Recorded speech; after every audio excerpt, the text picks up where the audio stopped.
ওকে, next দেখো question number 17, data ইন্টারপ্রিটেশনের প্রশ্ন কি বলেছে। From the following table answer the question.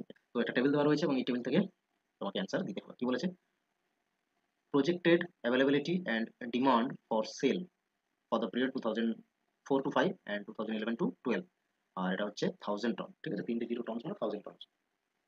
Category দেওয়া রয়েছে sales, flats, railways and material, category. আর ডিমান্ড অ্যাভেলেবিলিটি দুটো এই টাইমের, এই পিরিয়ডের আর এই পিরিয়ডের ডিমান্ড অ্যাভেলেবিলিটি দেওয়া রয়েছে, ঠিক আছে, থাউজেন্ডসে রয়েছে।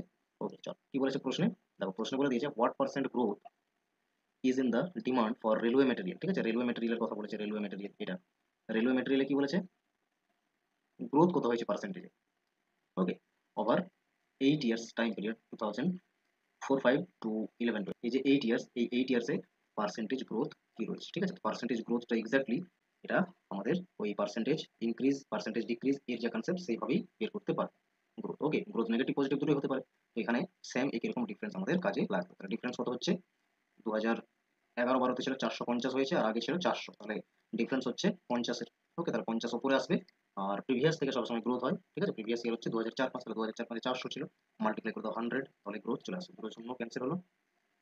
ওকে, তাহলে 4 দিয়ে যখন ডিভাইড করবে 12.5 হবে, 12.5% গ্রোথ হয়েছে, অপশন নাম্বার সি কারেক্ট হলো।